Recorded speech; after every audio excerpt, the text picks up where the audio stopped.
So here we just have a street food vendor and a cow defeating the trash right next to it. How do Hindu people feel about cows? 44% of Hindu Indians are vegetarian. 83% restrict what kinds of meat they choose to eat and choose not to eat. And 72% believe that if you eat beef, you cannot call yourself a Hindu. I'm not a Hindu and I'm not a vegetarian, and even when I was both of those things, I didn't believe that my vegetarianism came from my Hinduism, so I had to outsource. Is there something in Hinduism that specifically says that you shouldn't eat beef? Well, it won't just say, the scriptures won't directly say that, but now if you're raised with that mindset that the cow is part of your family, cow is equivalent to Mother Earth, and she literally is looked upon as we grew up as mother because she's always giving, right? All the life is considered as sacred, right? Now cow particularly because she gives us so much now, but all other animals are also sacred to us. In what scripture, or anything really in Hinduism, does it say that?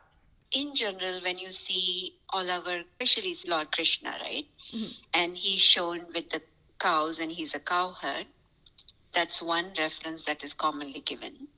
So in short, they go out in the world grazing.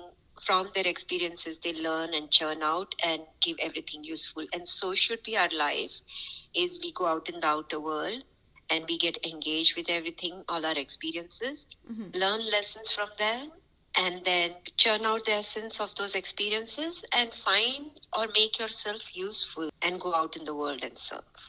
And that's the biggest lesson actually the symbolism of the cow gives us. My teacher, Swami Vidyadeshananda, he does a lot of research in all of this. He's he's from Himalaya, ahimsa is big. He always says non-violence based, cruelty-free food. That's his always, all our discourses, 70% of the time he spends in talking about cruelty-free food. Does he recommend not eating dairy and not eating eggs, or what does he recommend? Not eating dairy. He's big on not eating dairy.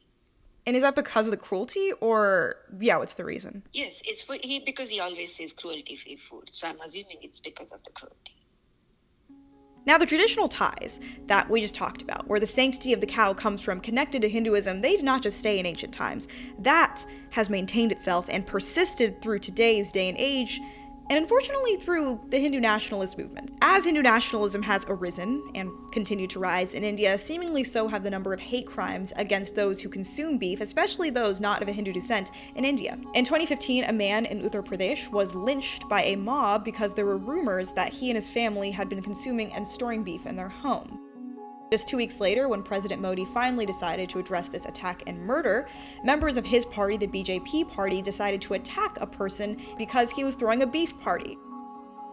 There is a blanket ban on the slaughter of cattle, not just cows, but cattle in a variety of Indian states, and there are other bans on the slaughter of cows in other parts of India.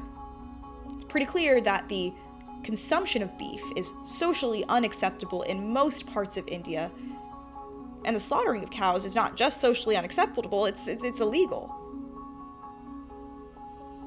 At the same time, India has the highest dairy consumption out of any country in the entire world. So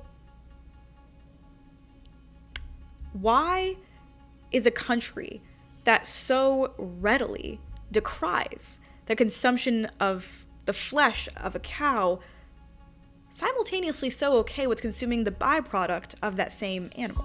You can't help but notice just the level of care that Hindu scripture has placed onto cows, not just in terms of what they give to humans, but their well-being. It's pretty clear in those Hindu scriptures that they do not want the cows to be hurt, to be beaten, to be abused, to be tortured, and certainly not to be murdered. But if you actually take a look at the dairy industry in India, it is as bad as the meat industry is. Now, Animal Equality is an organization that was founded in 2006 in Spain, and they have conducted a variety of investigations into the dairy farms in India. The last one was released just a couple of days ago, and it showed the reality of what dairy farms today are in India. This investigation took place over 27 farms, 6 markets, and 2 slaughterhouses. It took place in the states of Maharashtra, Bihar, Gujarat, Telangana, and West Bengal. And let's be clear, the footage that we see here that I'm about to show you is just a fraction of the actual abuse and torture and slaughter that regularly occurs on dairy farms in India. They found that female buffaloes are artificially inseminated and forced to give birth over and over again until they can no longer produce milk. Their calves are separated from the mothers and tied down by a rope around their necks and sometimes forced to starve to death. Because many of the buffaloes will stop producing milk once their babies are taken away, farmers started stuffing the bodies of dead calves with hay and placing them near their mothers to enhance the milk production of the mother cows. Many of the farmers were seen on camera injecting cows with oxytocin, a drug that stimulates milk production, even though this drug is not allowed in India to inject in dairy cows simply because of the harm it causes the cows and the harm it causes those who consume the milk from those cows.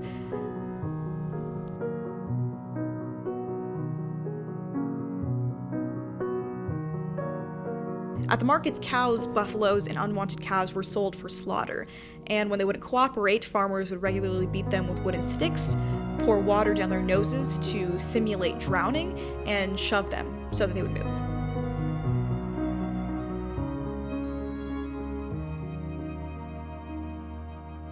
What's even worse is that the investigation found that when mother cows slowed down their milk production, they were sent to a slaughterhouse for their meat.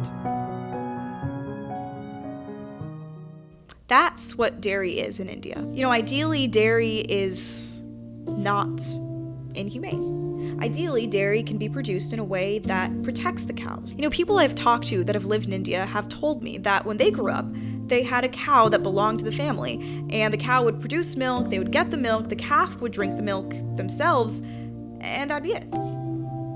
In their opinion, there was no abuse, there was no exploitation, and certainly the cow was not killed after they stopped producing milk. That's the ideal, and it's unrealistic. A Hindu person who believes that the welfare of cows is important cannot simultaneously contribute to the modern-day dairy industry. The world that existed at the formation of Hinduism is not the world that exists today. The world that set out that cows could be used for their milk and done so in a humane way does not exist any longer. The world where factory farms didn't span any longer than one village long does not exist any longer, and to ignore that change is to ignore reality. Like any religion, philosophy, or spirituality, Hinduism has to adapt to today's day and age. And in today's day and age, the milk industry, the dairy industry, is not humane.